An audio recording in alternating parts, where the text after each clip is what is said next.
Welcome to Galaxy Classes, where concepts become clear and learning becomes powerful. Hello students, कभी आपने सोचा है जब आप रात को आसमान की तरफ देखते हो तो वो जो लाखों करोड़ों टिमटिमाते हुए तारे हैं, आखिर वो हैं क्या? उनकी कहानी क्या है? उनका जन्म कैसे होता है? तो चलिए आज हम इसी विषय में गहरी जानकारी लेंगे। आज हम शुरू कर रहे हैं साइंस का chapter 19 life cycle of stars part 1। एक बहुत ही इंटरेस्टिंग कॉस्मिक जर्नी होने वाली है। तो ये है हमारा आज का प्लान, हमारी जर्नी का रोड मैप। सबसे पहले हम समझेंगे कि इस ब्रह्मांड में हमारा एड्रेस क्या है, यानी आर होम द गैलेक्सी। फिर हम ये देखेंगे कि इतनी दूर की चीजें हमें दिखती कैसे हैं in how we see the universe. उसके बाद हम तारों की प्रॉपर्टीज, उनके गुण को जानेंगे। फिर हम टाइम में पीछे जाकर देखेंगे कि एक तारे का जन्म होता कैसे है। और आखिर में हम ये समझेंगे कि ये तारे अरबों साल तक स्टेबल यानी स्थिर कैसे रहते हैं। तो रेडी हो सब? चलिए शुरू करते हैं। हमारा पहला टॉपिक है आर होम द गैलेक्सी। सोच के देखो, इस इतने बड़े यूनिवर्स में हम हैं कहाँ? आपकी टेक्स्ट बुक इस टॉपिक को कुछ बेसिक सवालों से शुरू करती है, जैसे व्हाट इज अ गैलेक्सी।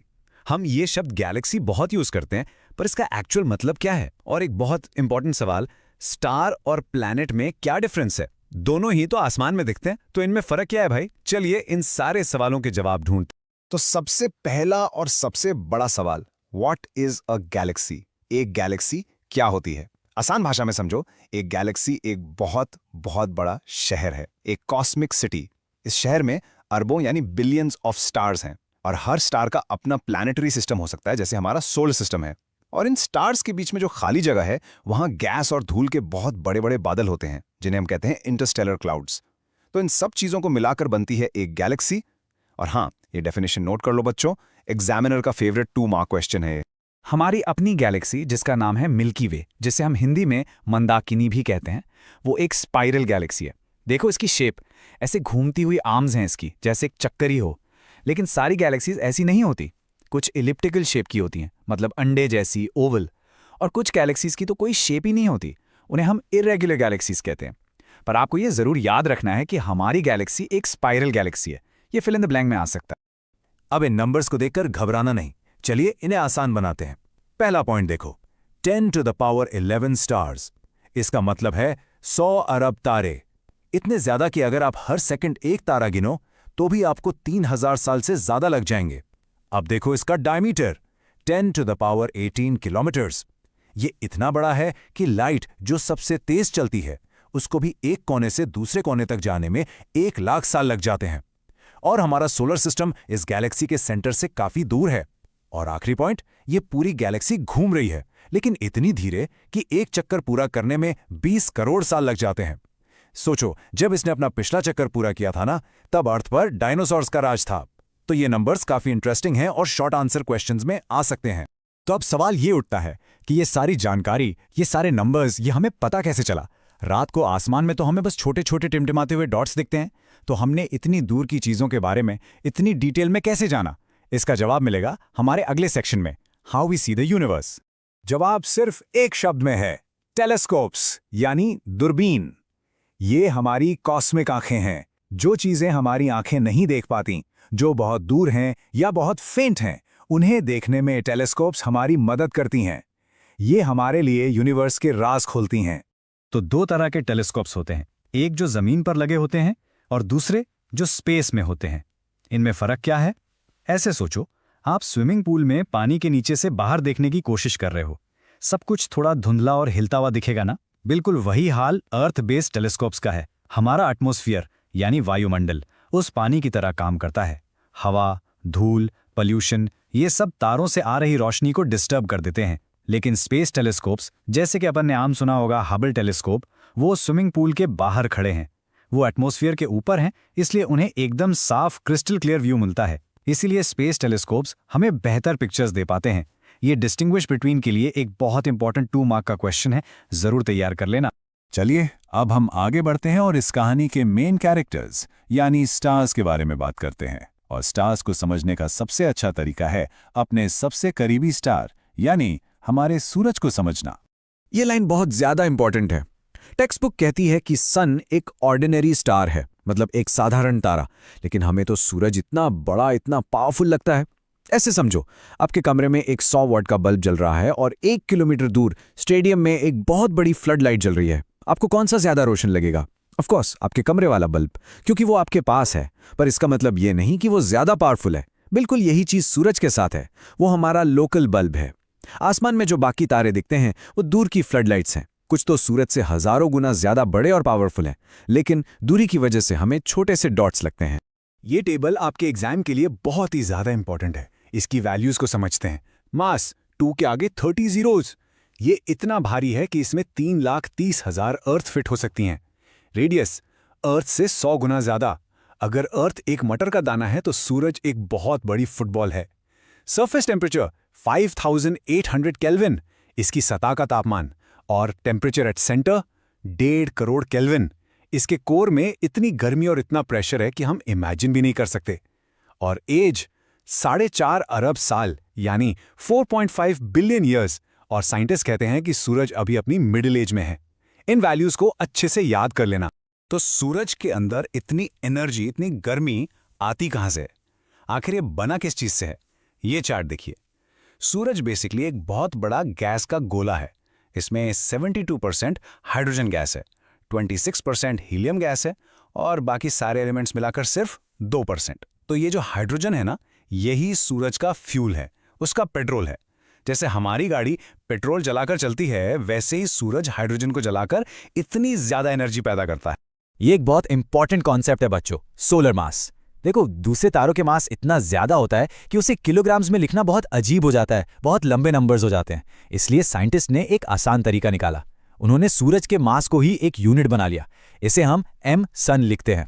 तो अगर कोई साइंटिस्ट कहता है कि एक तारे का मास 10 सोलर मास है, तो इसका सीधा सा मतलब है कि वो तारा हमारे सूरज से 10 गुना ज्यादा भारी है। सिंपल है ना? ये एस्ट्रोनॉमर्स के लिए बहुत हैंडी यानी काम का यूनिट है। तो ठीक है, हमने तारों की प्रॉपर्टी समझ ली। अब आते हैं सबसे मजेदार सवाल पर।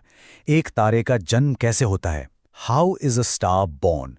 ये सेक्शन हमें यही बताएगा कि कैसे गैस और धूल के बादल से एक चमकता हुआ आग का गोला बन जाता है। तारों का जन्म होता है इन इंटरस्टेलर क्लाउड्स में। इसका मतलब है तारों के बीच के बादल। आप इन्हें यूनिवर्स की मेटर्निटी वार्ड्स या स्टार नर्सरीज भी कह सकते हो, जहां नए नए तारे पैदा होते हैं। ये गैस और धूल के इतने बड़े, इतने विशाल बादल हैं कि पूरी गैलेक्सी में फैले हुए हैं। अब ये जो इंटरस्टेलर क्लाउड्स हैं, ये इतने बड़े होते हैं कि उनकी दूरी को किलोमीटर्स में नापना आसान नहीं है। इसलिए साइंटिस्ट एक स्पेशल यूनिट यूज करते हैं, लाइट ईयर। इसे हमेशा याद रखना, ये बहुत इंपॉर्टेंट है। लाइट ईयर समय का यानी टाइम का यूनिट नहीं है, ये दूरी का यानी डिस्टेंस का यूनिट है। ये वो डिस्टेंस है जो लाइट, यूनिवर्स की सबसे तेज चीज, एक साल में पूरा करती है। और ये दूरी कितनी है? लगभग 9.5 ट्रिलियन किलोमीटर्स। ये 1 मार्क का क्वेश्चन ऑलमोस्ट हर एग्जाम में आता है कि light year is a unit of, तो इसका जवाब है डिस्टेंस। चलिए अब देखते हैं एक स्टार के बर्थ के 4 simple steps. Step 1, contraction. Gravity की वजह से ये जो गैस और धूल का बादल है, ये अंदर की तरफ सिकुड़ना शुरू हो जाता है। Step 2, heating. जैसे जैसे ये सिकुड़ता है, इसकी डेंसिटी और टेम्परेचर बढ़ने लगता है और ये एक गर्म गैस का गोला बन जाता है। Step 3, ignition. अब होता है असली मैजिक। जब इस गोले के सेंटर में टेम्परेचर और प्रेशर बहुत बहुत ज्यादा हो जाता है, करोड्स ऑफ डिग्रीज, तब एक प्रोसेस शुरू होता है जिसे कहते हैं न्यूक्लियर फ्यूजन। इसमें हाइड्रोजन के एटम्स इतनी तेजी से टकराते हैं कि वो जुड़कर हीलियम बना देते हैं। और जब ये होता है तो अचानक से बहुत सारी एनर्जी रिलीज होती है। यही वो आग है जो एक तारे को जिंदा रखती है। और स्टेप 4, स्टार इज बॉर्न। इस जबरदस्त एनर्जी की वजह से वो गैस का गोला अब खुद चमकने लगता है, वो सेल्फ ल्यूमिनस हो जाता है और इस तरह एक नए तारे का जन्म होता है। ओके, तो एक तारा बन गया, उसके अंदर आग जल गई। लेकिन अब एक और सवाल है, वो अरबों साल तक एक जैसा यानी स्टेबल कैसे रहता है? ऐसा क्यों नहीं होता कि वो फट जाए या सिकुड़कर बिल्कुल छोटा हो जाए? इसका जवाब हमें मिलेगा इस सेक्शन में, हाउ स्टार्स स्टे स्टेबल। इसका जवाब छुपा है एक बैलेंस में, एक संतुलन में। इसे आप एक कॉस्मिक टग ऑफ वॉर यानी रस्साकसी का खेल समझ सकते हो। एक तारे के अंदर हमेशा 2 ताकतें एक दूसरे के खिलाफ काम करती रहती हैं। एक ताकत उसे अंदर की तरफ खींचती है और दूसरी ताकत उसे बाहर की तरफ धक्का देती है। एक तारे की पूरी जिंदगी इसी बैलेंस पर चलती है। ये 2 फोर्सेस कौन सी हैं? पहली है इनवर्ड फोर्स, यानी अंदर की तरफ लगने वाली फोर्स। ये है ग्रेविटेशनल फोर्स। ग्रेविटी स्टार के हर पार्टिकल को उसके सेंटर की तरफ खींचती है। वो चाहती है कि स्टार सिकुड़कर छोटा हो जाए, यानी कोलैप्स हो जाए। और दूसरी फोर्स है आउटवर्ड फोर्स, यानी बाहर की तरफ लगने वाली फोर्स। ये है गैस प्रेशर। जो स्टार के सेंटर में न्यूक्लियर फ्यूजन से गर्मी पैदा हो रही है, उसकी वजह से गैस बहुत गर्म हो जाती है, और ये गर्म गैस बाहर की तरफ एक जोरदार धक्का मारती है, जिसे हम गैस प्रेशर कहते हैं। ये चाहती है कि स्टार फैल जाए, यानी एक्सपैंड हो जाए। तो सोचो, रस्साकसी के खेल में जब तक दोनों टीम्स बराबर ताकत लगाती हैं, रस्सी बीच में ही रहती है। यही एक स्टार के साथ होता है।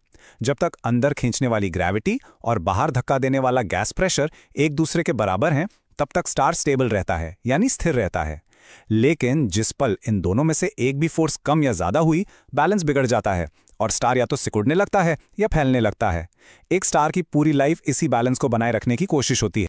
तो चलिए एक आखिरी बार जल्दी से रिवाइज कर लेते हैं कि हमने पार्ट 1 में क्या क्या सीखा। हमने जाना कि गैलेक्सी अरबों तारों का एक कलेक्शन है। हम यूनिवर्स को टेलीस्कोप्स की मदद से देखते हैं। हमारा सन एक ऑर्डिनरी स्टार है, जिसे हम बाकी स्टार्स को समझने के लिए एक बेंचमार्क की तरह यूज करते हैं। स्टार्स का जन्म इंटरस्टेलर क्लाउड से, न्यूक्लियर फ्यूजन के प्रोसेस से होता है। और एक स्टार इसलिए स्टेबल रहता है क्योंकि उसके अंदर की ग्रेविटी और बाहर का गैस प्रेशर एक दूसरे को बैलेंस करते हैं। ये सारे पॉइंट्स आपके एग्जाम के लिए बहुत इंपॉर्टेंट कीवर्ड्स हैं, इन्हें जरूर याद रखिएगा। तो अब मैं आपके लिए एक सवाल छोड़कर जा रहा हूं। हमने सीखा कि स्टार का बैलेंस उसके फ्यूल यानी हाइड्रोजन पर डिपेंड करता है। लेकिन जैसे गाड़ी में पेट्रोल हमेशा नहीं रहता, वैसे ही एक तारे का फ्यूल भी तो एक दिन खत्म हो जाएगा। उस दिन क्या होगा? जब ये बैलेंस टूटेगा, जब रस्साकसी का खेल खत्म होगा, तब उस तारे का क्या होगा? इसका अंजाम क्या होगा? इन्हीं सवालों का जवाब हम जानेंगे इस चैप्टर के पार्ट 2 में। This lesson was brought to you by Galaxy Classes, created only for study and concept clarity. Like, share, subscribe and press the bell icon for further notifications.